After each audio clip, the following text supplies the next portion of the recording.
tenho também uma apresentação sobre educação popular, faz parte do meu objeto de pesquisa, né? As mídias. Depois eu vou fazer uma palestra também sobre a questão dos meios de comunicação de massa.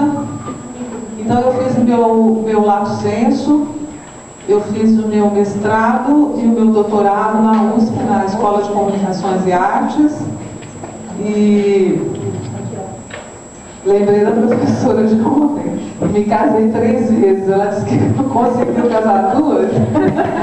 Eu casei 3 vezes, mas, enfim, já faz muito tempo que não consegui o quarto marido, não é?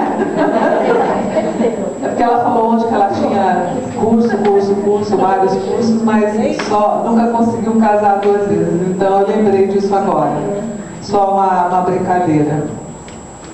Então, por isso que se a Hilda não chegar a tempo, eu vou então substituí-la também, tá? E aí conto com a compreensão de vocês nesse sentido. Tinha uma especialista em educação popular da Secretaria de Políticas para as Mulheres, né, que infelizmente não pôde estar presente.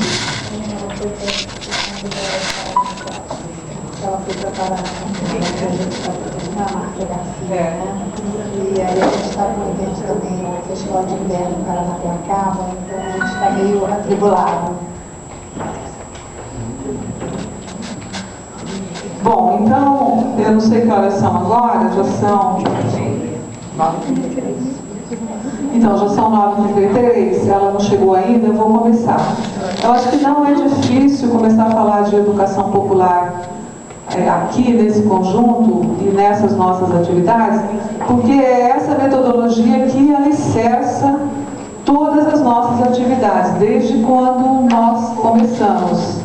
Chegou? Chegou? Que bom. Então, vou só dar esse início e depois a gente põe a apresentação dela, ao invés da minha, que estava ali preparada. Mas só para dizer o quanto que é importante, por que a gente acha fundamental ter uma palestra sobre educação popular feminista. Porque é essa metodologia que alicerça as nossas atividades e é essa metodologia também que propicia o sucesso das atividades.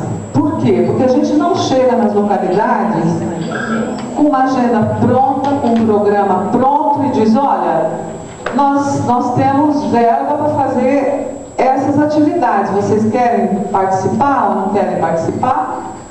Poderia ser assim, não poderia? Seria uma forma vertical, né, de realização. Mas o que acontece? Como disse Paulo Freire, não é? Não iria garantir a participação, não iria garantir com que as pessoas de fato assimilassem, estivessem abertas para todo esse conteúdo. Então, na prática, vocês aqui, muitas de vocês vivenciaram.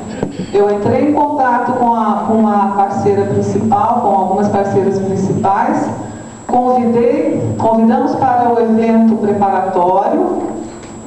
Então, tem em cada lugar que a gente vai, eu vou com 1 mês, 20 dias de antecedência, faço esse evento preparatório de meio período e discutimos juntas como vai ser a agenda, quem serão as palestrantes, os palestrantes, principalmente quais são as pessoas da localidade que podem contribuir com esses focos dos temas que a gente acha que são fundamentais abordar para o entendimento do complexo tema do tráfico de mulheres e da violência sexual. Então, isso é fundamental, como a Silmara falou no dia do painel público, né? Que realmente é isso que garante a participação de fato, efetiva, de todas as pessoas. E a Hilda Fadiga é uma educadora da Rede Mulher de Educação. A Rede Mulher de Educação é uma ONG que existiu, ela acabou de ser encerrada, as atividades se encerraram agora, mas ela existiu por 35 anos. Eu fui formada pela Rede Mulher de Educação Há 10 anos eu estou na Associação Mulheres pela Paz, mas eu fui formada pela Rede Mulher de Educação.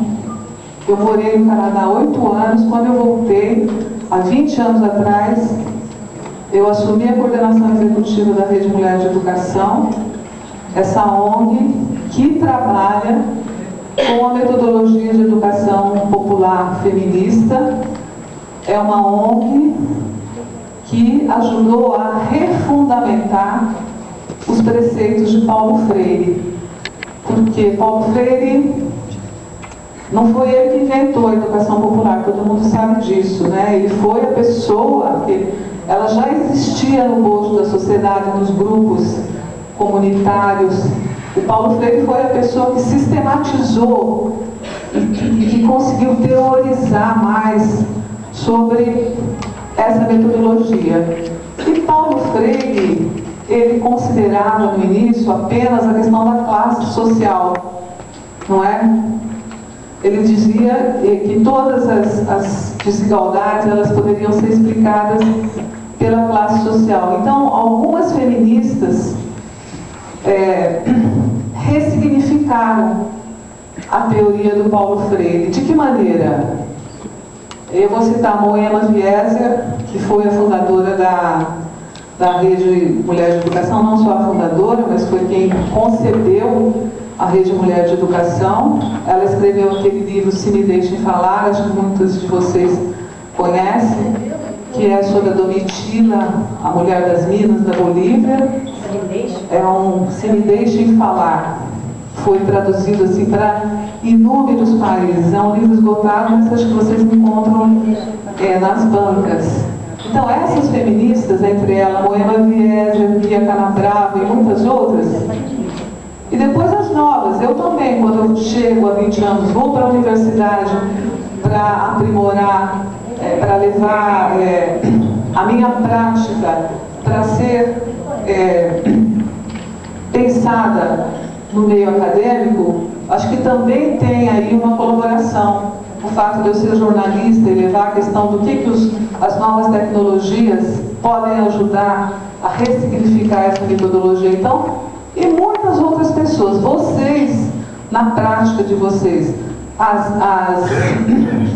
o pessoal da Proleg, as promotoras populares, não é? Elas estão no dia a dia utilizando e ressignificando essa metodologia. A SPM tem uma especialista também, então é muita gente, não é? O Flávio, com a questão das masculinidades, que é super importante, muitas outras pessoas.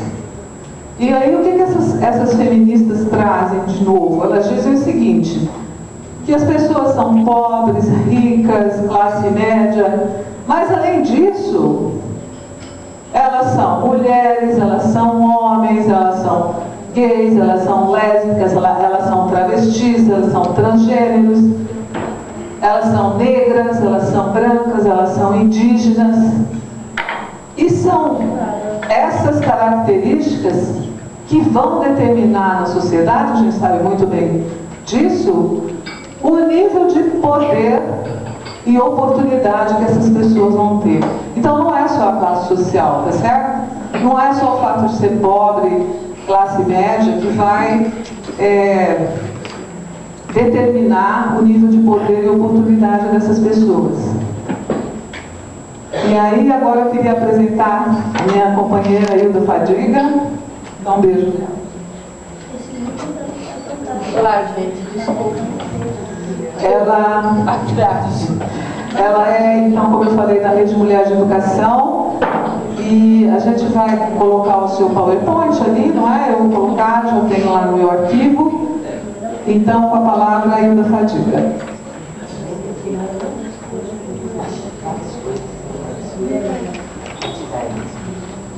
Peraí, deixa eu te dar.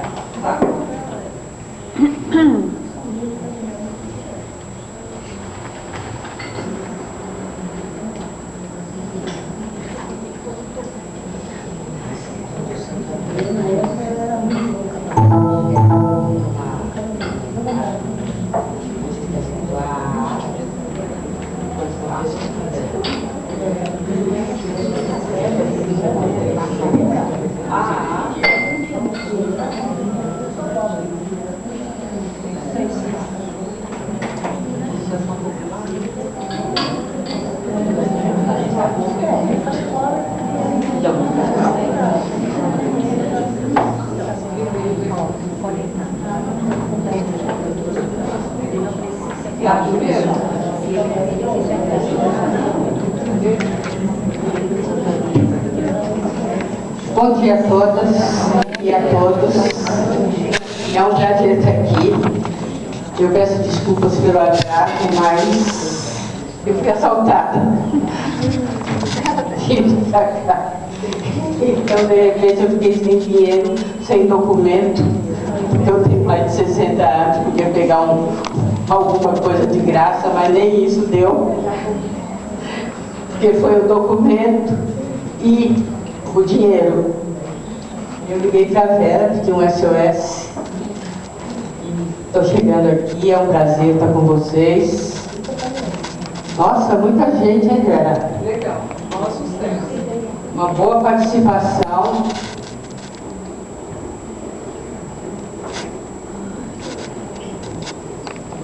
Então, meu nome é Hilda Fadiga, eu sou educadora popular. Há quantos anos não pode contar, né, Vera? Uma educadora popular vovô há muitos anos. Há muitos anos sou da Rede Mulher de Educação. A Rede Mulher é uma ONG que existe desde 1980. Recentemente, nós, por questões econômicas de ajuste fiscal, decidimos acabar com a parte burocrática da Rede Mulher. Ou seja, a Rede Mulher hoje não é uma instituição legalizada, mas ela é uma organização que tem mais de 30 anos, tem um histórico, participou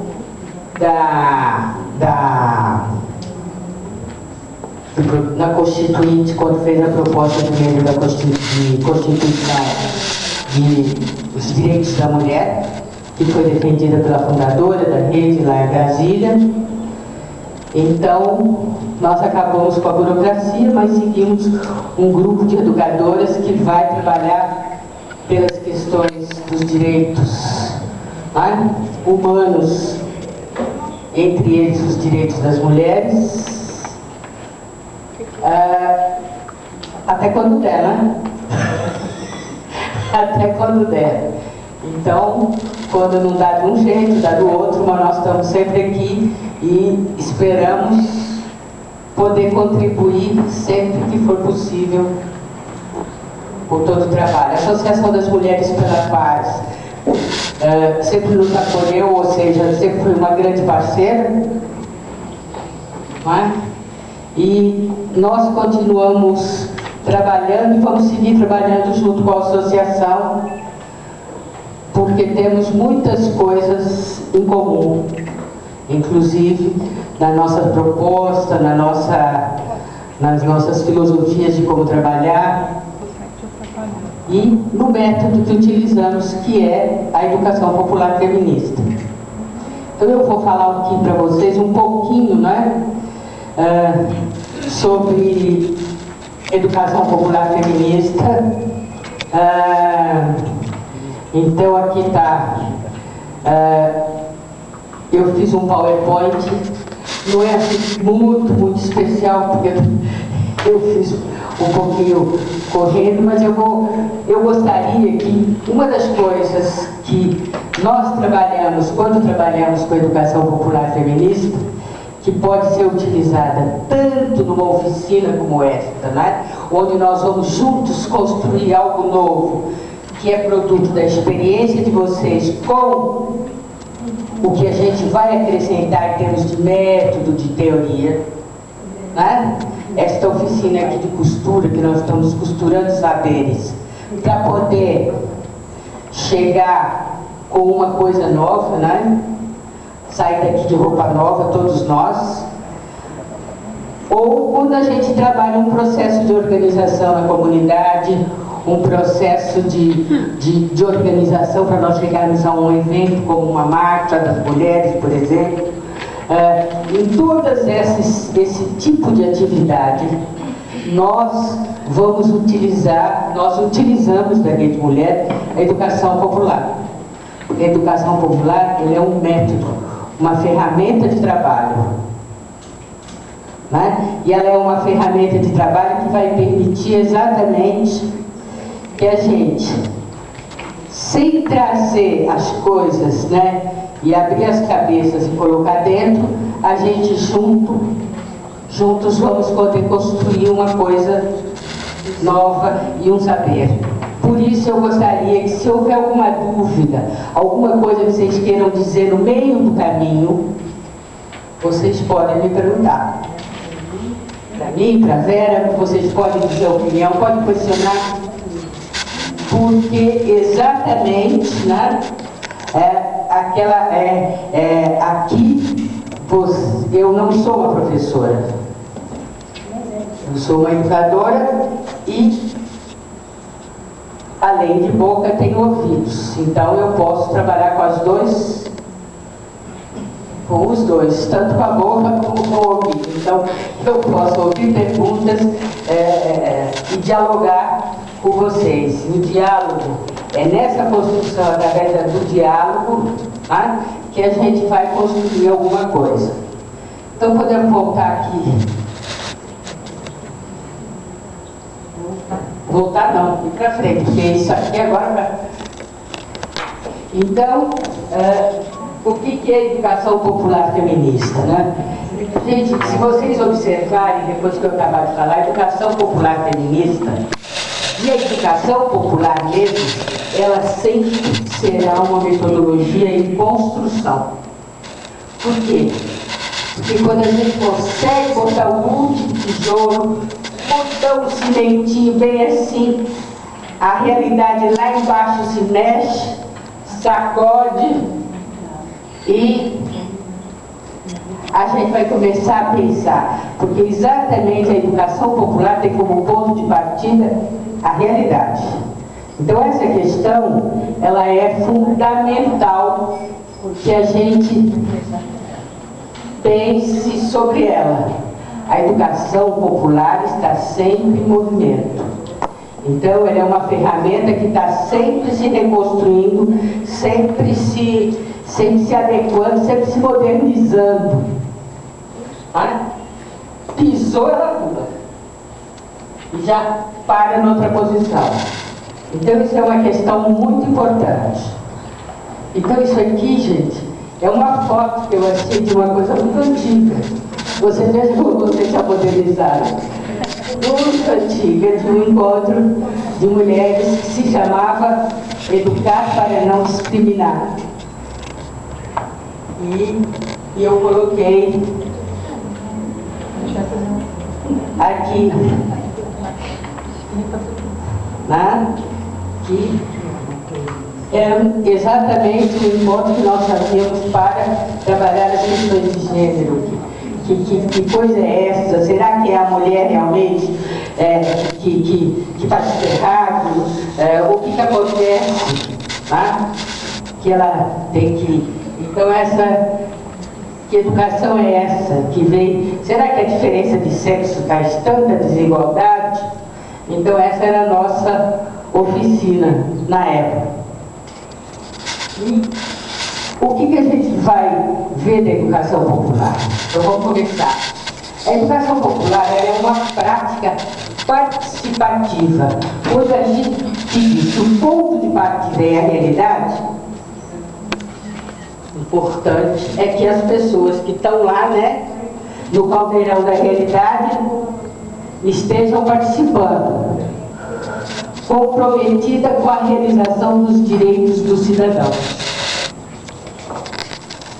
Então, ela é uma prática que ela entra, ela debate, ela discute, ela organiza, ela propõe, ela faz, sempre com o objetivo, sempre com a intencionalidade de mudança, de chegar a algo mais lá na frente. Então, ela valoriza os saberes dos educandos e da comunidade. Então, quando a gente vai à comunidade, a gente não leva, a gente troca. Né? A gente não leva, a gente troca.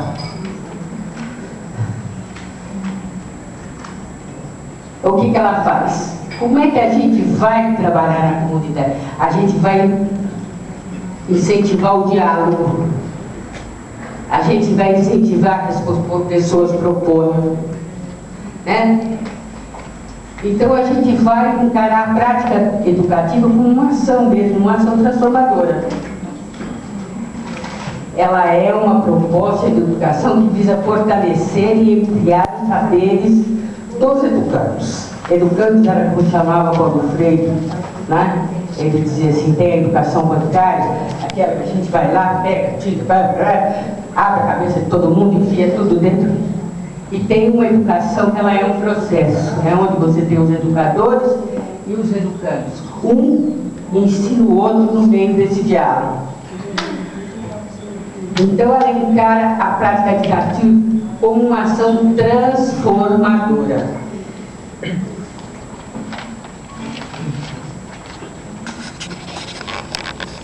Então, da educação popular, o que a gente vai? Se a gente diz que a gente tem que parte da realidade, né? Então a gente vai desencadear, vai criar condições para que existam processos de aprendizagem que partam das situações, problemas reais, das verdadeiras situações, problemas que as pessoas, nas comunidades, nos lugares onde nós vamos trabalhar, pode ser nas igrejas, pode ser aonde for que a gente estiver trabalhando, quais são os problemas, o que elas vivenciam.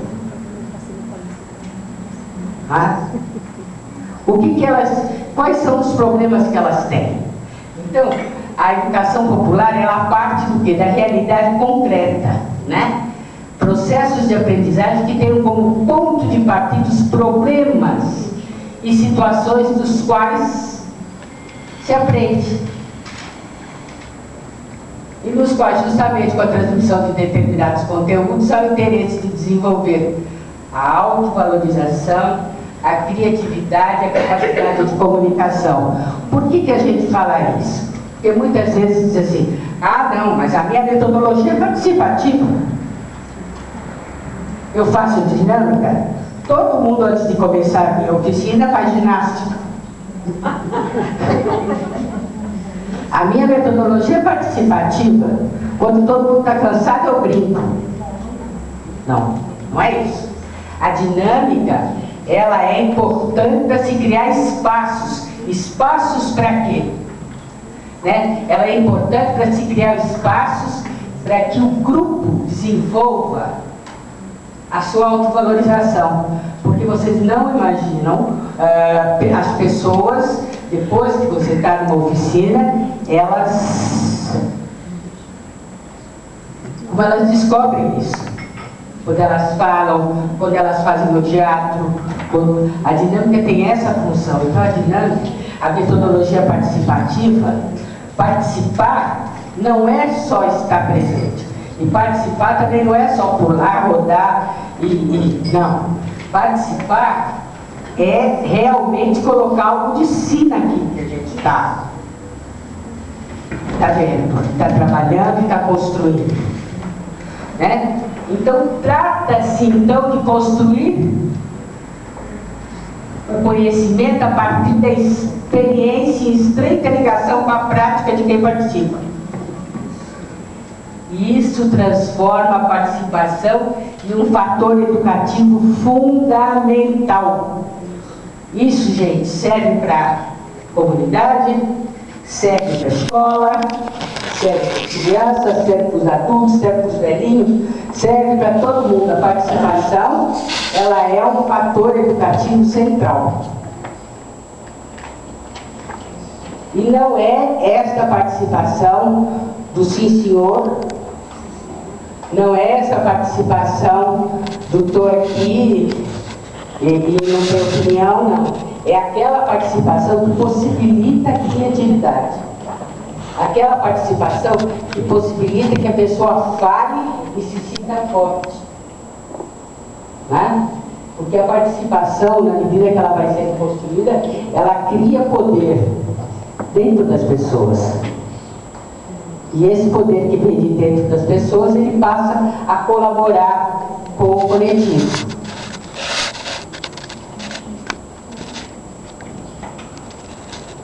Então, a educação popular, ela é um processo, né, que vai sempre acontecendo. Na medida que a gente vai superando uma dificuldade, a gente se empodera. Aí propõe uma outra coisa.